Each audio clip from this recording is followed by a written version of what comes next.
Toriel Glaoui, bonjour. Bonjour. Vous êtes la fondatrice de la foire d'art africain contemporain à Londres et à New York d'ailleurs, qui s'appelle 154.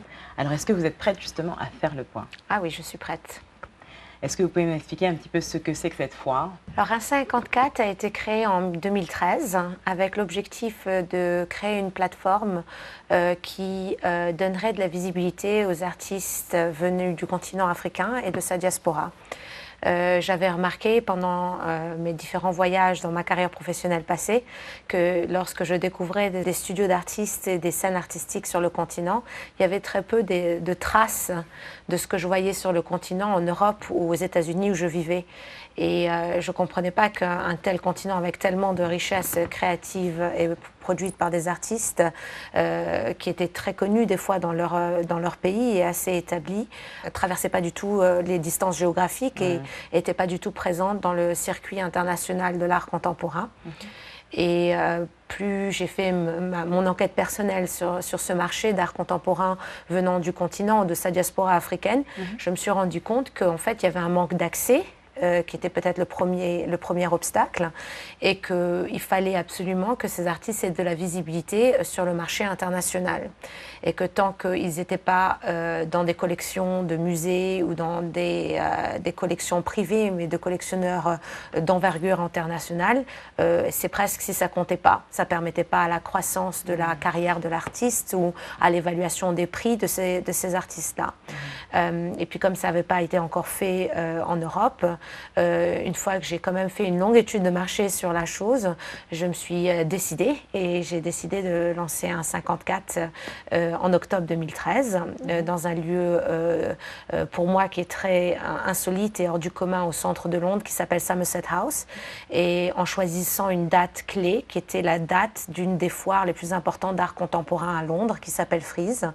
Et je voulais absolument bénéficier de tous ces collectionneurs, de tous ces commissaires de musées qui étaient à Londres spécifiquement pour quelque chose d'autre et leur faire découvrir en fait ce que moi j'avais découvert depuis 5 ans parmi mes voyages que je trouvais extraordinaires. Donc là, vous n'avez rien laissé au hasard, hein. Ça a été d'abord le fruit d'une longue étude et puis ensuite, vous avez choisi la date en fonction de, comment dirais-je, des potentialités que vous pourriez évidemment recueillir, récolter à ce moment-là par rapport à la foire Frieze, quoi. Tout à fait. Comme je n'avais pas vraiment de référence aussi à laquelle me comparer, je pensais que de faire un événement comme ça en plein milieu de l'année où ces gens-là n'étaient pas à Londres forcément, n'aurait pas été d'une grande utilité pour l'événement et peut-être n'aurait pas donné cette visibilité qui était avant tout l'objectif principal de la foire. Donc la première année, on a commencé quand même assez petit. On a pu présenter 17 galeries venant du continent, d'Europe et des États-Unis, avec la seule demande, c'est que ces artistes viennent ou du continent africain ou de la diaspora africaine. On a aussi représenté des artistes qui sont européens ou américains, mais qui ont décidé de vivre en Afrique et donc d'une façon ou d'une autre de produire en Afrique. Donc on pensait qu'ils étaient aussi liés à cette créativité en fait venue du continent. Je pense qu'il est important aussi de citer que l'objectif de 154 n'a jamais été de catégoriser ou d'éloigner, on va dire, ces artistes du continent ou de la diaspora africaine au reste du monde. Ça a toujours été de les intégrer et sur une plateforme internationale. Et c'est ce qu'on a essayé de faire depuis 4 ans avec 154, que ce soit au niveau de Londres, qui a sa 4e année cette année, et de New York, on a commencé l'année dernière et on vient de boucler notre 2e édition à New York. 154, 154. Bon, je pense qu'on vous demande tout le temps pourquoi ce nom-là, est-ce que ça veut dire et à quoi ça renvoie? Qu'est-ce que ça veut dire, 154? C'est une référence au continent africain qui, pour moi, est une force exceptionnelle. Et 54 est pour la référence, bien sûr, des pays qui constituent le continent africain. Je voulais aussi un titre qui représente la multiplicité, la diversité. Et bien évidemment, je pensais que c'était plus astucieux de le faire de cette façon-là, car beaucoup de gens, vu que mon audience était aussi internationale, parlent souvent de l'Afrique comme si c'était un grand pays, qu'ils sont allés, ils ont voyagé en Afrique, ils essaient jamais de citer où exactement ou dans quelle partie du continent ils étaient. Et souvent, on me pose la question, justement, c'est un peu l'intrigue, et donc ça apprend toujours à quelqu'un qui a bien 54 pays en Afrique, et ils sont souvent surpris Il ne s'en rendait pas compte qu'il y avait autant de pays en Afrique. On reste sur le volet éducatif, si je puis dire. À 54, vous profitez également de ce moment-là et de cette foire. On disait pour mettre ensemble donc, plusieurs acteurs de l'industrie de l'art international, africain, etc. Mais aussi pour éduquer, vous avez des forums, des ateliers, des workshops pour justement continuer d'éduquer sur l'art africain et sur l'art contemporain. Oui, on a trouvé qu'il était important, même si c'était, on va dire, l'objectif aussi de vendre, parce que c'est une initiative commerciale, donc c'est important pour la carrière des artistes que cet art soit acheté, surtout pour continuer à les faire vivre, qu'ils puissent continuer dans leur voie et continuer à se supporter. La vie d'un artiste, c'est quand même assez dur, je pense que c'est la plus courageuse souvent, parce qu'on ne sait pas à quel niveau les gens vont aimer ce qu'on fait. C'est quelque chose où on met, je pense, je ne parle pas pour non tous les artistes, mais beaucoup d'émotions. Il était important pour nous, malgré que ça soit une plateforme commerciale, mais qu'il y avait tellement peu on va dire, de savoir sur la chose d'un point de vue notre plateforme internationale, qu'il était pour nous important d'avoir en parallèle un forum qui offrait en fait au public de la foire une série de discussions avec les artistes, d'interventions où les commissaires, les collectionneurs, les institutions se retrouvaient et pouvaient parler de certains sujets. Et donc, on a eu la chance chaque année en fait d'avoir des thèmes différents discutés au forum, qui est, je veux dire, aussi, on va dire, importante et populaire que la foire en elle-même. Donc, il y a vraiment une soif aussi de ce savoir, d'en connaître plus. Et on n'a jamais positionné ça aussi comme, on va dire, le basique de ce qu'il faut savoir sur l'art contemporain. On a pris les choses en plein milieu du centre de cœur de sujets qu'on voulait discuter. On ne fait pas des leçons aux gens sur l'art contemporain africain, mais on a des thèmes beaucoup plus importants qu'on discute, qui sont importants pour ce qu'on présente en fait à la foire et ce qu'on présente aussi en général par rapport au continent et sa diaspora. Quelles sont les différences entre 154 New York et 154 à Londres? Pour moi, c'était les deux plateformes où on avait besoin de visibilité, parce que c'est quand même des centres culturels peut-être des plus importants. Aux États-Unis, il y a non seulement les musées les plus connus, mais il y a toutes les universités ont un musée, et il y a je ne sais pas combien d'universités. Donc c'est quand même exceptionnel de pouvoir avoir accès soudainement à une centaine de commissaires en même temps, une centaine de directeurs de musées en même temps pour tous ces artistes qui vont faire plus tard, dans les prochains 5 ans, des expositions, et d'être sûr que ces artistes du continent, de la diaspora, sont intégrés dans ces expositions. Et je pense que le marché est différent, mais il ne l'est pas tellement. Si vous voulez, ici, on a une plateforme qui est peut-être plus engageante par rapport au marché européen. Mais aux États-Unis, beaucoup de ces Américains ne voyagent pas forcément à Londres pour acheter de l'art. Il y a aussi une histoire qui est un petit peu différente, mais qui n'est pas forcément celle de l'Afrique aussi sur le moment même. Il y a un grand manque de plateformes, par exemple, pour même les artistes afro-américains aux États-Unis, qui n'était pas vraiment notre marché principal. Nous, on targeté en fait toutes les audiences et les audiences de collectionneurs, mais c'est avéré qu'on a intéressé aussi ces collectionneurs afro-américains, comme ils disent là-bas, African American, et qui aussi soudainement étaient très intéressés à découvrir cette plateforme, découvrir des artistes, y prendre part, mais vraiment complètement. Donc je veux dire qu'on était ravis d'avoir ce soutien aussi à New York. En ce qui est différent, c'est plutôt l'ambiance, on va dire. À Londres, on a choisi en fait un lieu complètement iconique, bien anglais en termes d'architecture et bien proéminent au centre de Londres. Et je pense qu'on est arrivé à choisir un équivalent à New York, à Brooklyn même, où il y a une très grande communauté en fait d'origine africaine et qui est en fait une très très ancienne dépôt faite de bois et de briques et qui est extrêmement extraordinaire pour le projet aussi, qui montre l'art vraiment d'une façon unique et complètement différente. Et beaucoup de gens qui ont fait les deux sont très très surpris de revoir New York, parce qu'ils ont l'impression de voir complètement deux choses différentes. La seule chose qui est différente aussi, c'est qu'à New York, comme on a un peu moins d'espace, on invite les galeries. Alors qu'à Londres, on a un processus d'application ouvert, donc tout le monde peut appliquer, puis après il y a une sélection qui se fait, et puis on a beaucoup de place aussi à offrir. Je pense que notre plateforme à Londres, aussi par son ancienneté, est un peu plus importante importante est établie en termes de nombre de galeries participantes, d'artistes représentés. Par exemple, la dernière foire à Londres, nous avions plus de 160 artistes présents et 40 galeries. C'est plus du double de ce que vous aviez la première année en 2013. On a commencé à 15 galeries exactement, 17 exposants. Votre spécialité à vous, c'est de connecter des galeristes à travers les galeristes, des artistes, des collectionneurs, des investisseurs. Mais est-ce que justement il y a cette possibilité de travailler, de collaborer avec des institutions qui sont déjà établies sur le continent?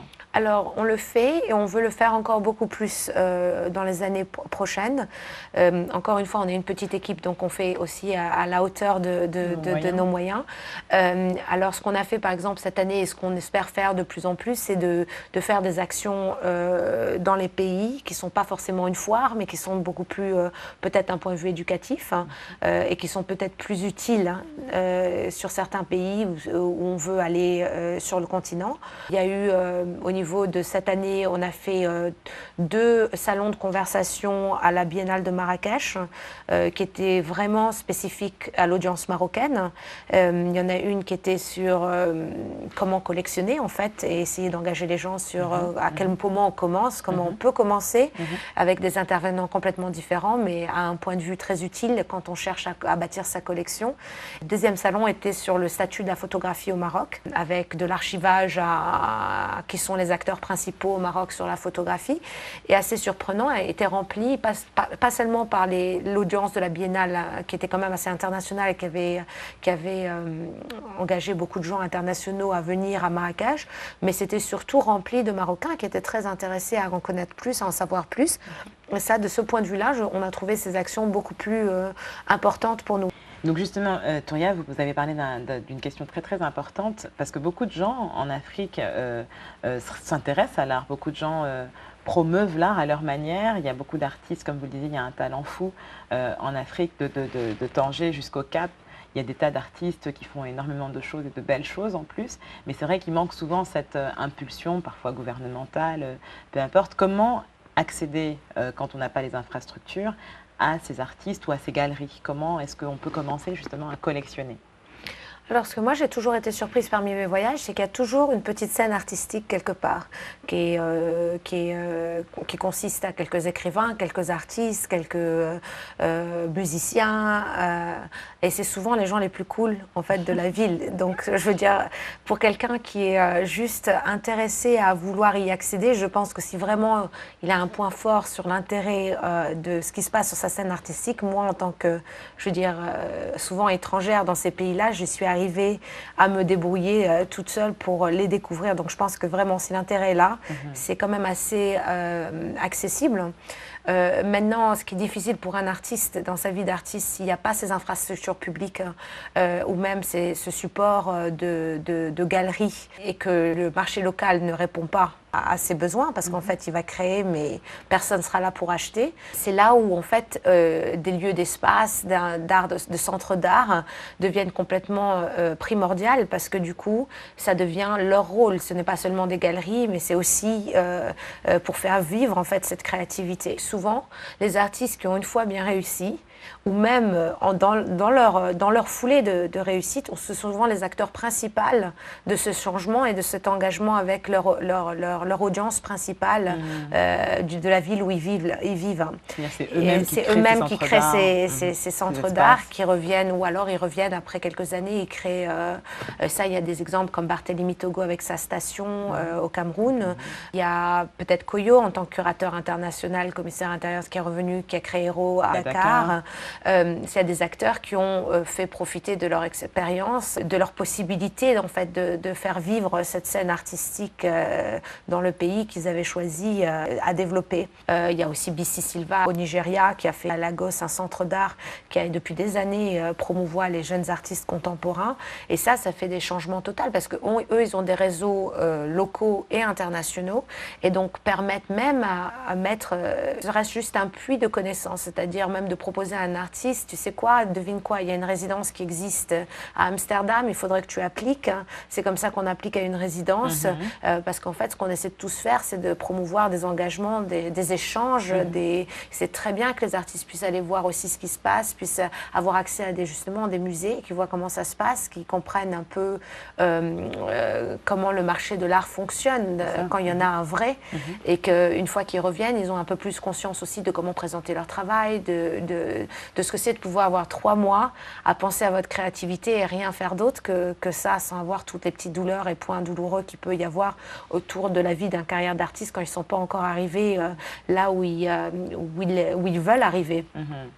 Et moi, je ne sais pas, mais par exemple, les galeries aujourd'hui que je vois en Afrique, celles qui ont commencé où il n'y avait pas grand-chose, ont souvent des rôles qui ne sont pas du tout les rôles des galeries en Europe, aux États-Unis. Comment, selon vous, est-ce que l'art contribue ou peut contribuer au développement du continent? C'est quelque chose de très important, mais en même temps, parfois j'ai l'impression qu'on ne saisit pas forcément bien. Alors comment est-ce que, à travers l'art, à travers un marché, vous avez parlé de paramètres commerciaux, il y a tout un marché qui existe, comment est-ce qu'on peut réussir à développer le continent avec l'art? Moi, je le vois juste d'abord par rapport à la foire.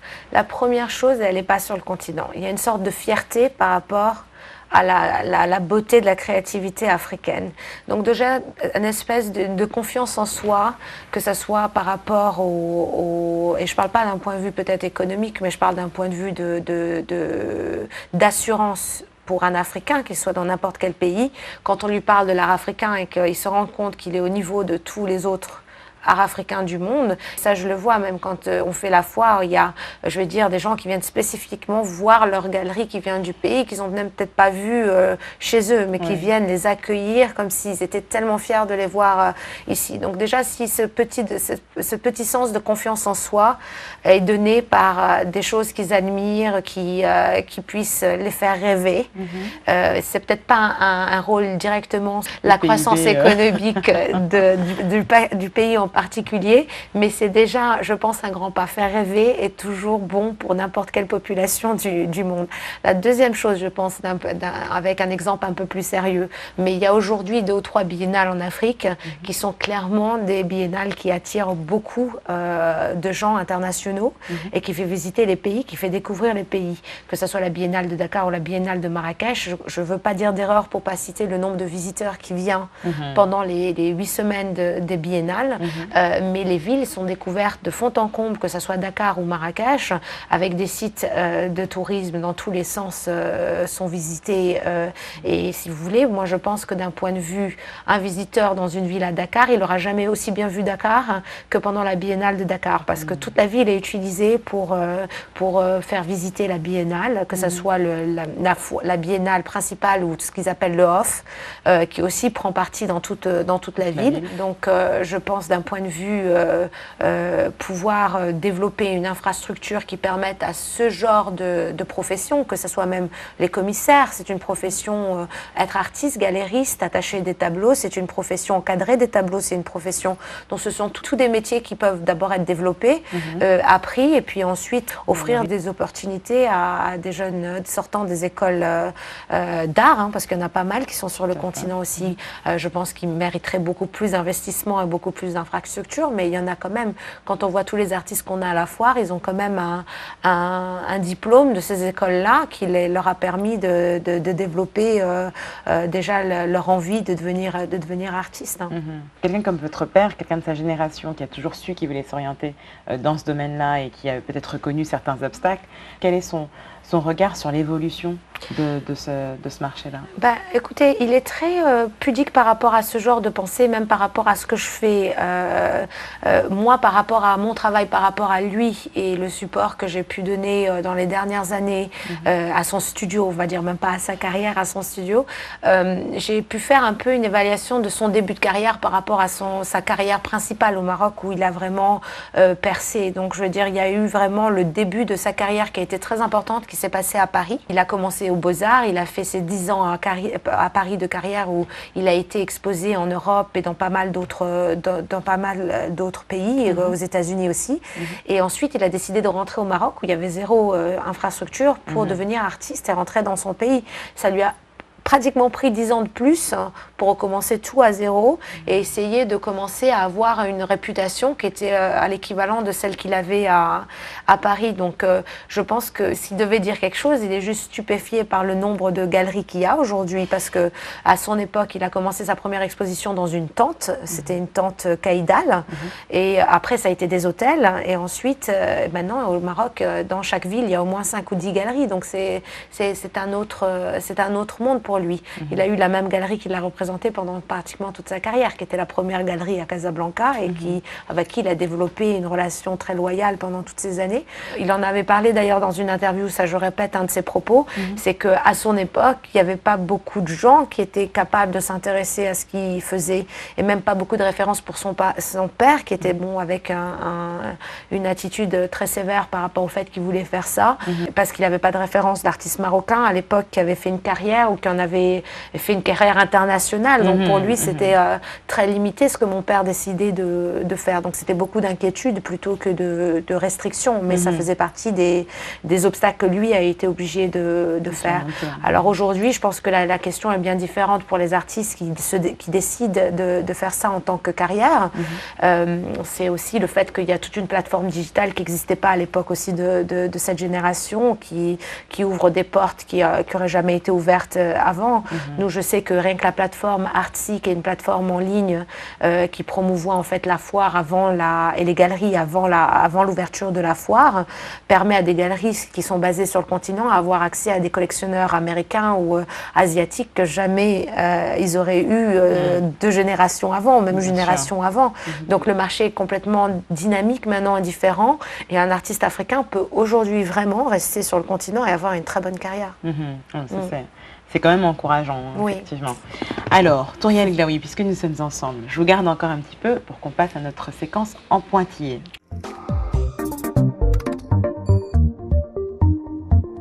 Touriel Glaoui, si je dis Afrique, quel est le point d'interrogation? Les investissements publics pour le développement culturel et la créativité des pays du continent. Si je dis Afrique, quel est votre point d'exclamation? Le sentiment d'infériorité que même les artistes africains ont par rapport à leur créativité, en pensant que c'est toujours mieux ailleurs, même d'un point de vue des galeries, de penser que ça peut être toujours mieux dans un contexte international, ou si c'est un Américain qui l'organise ou un Européen.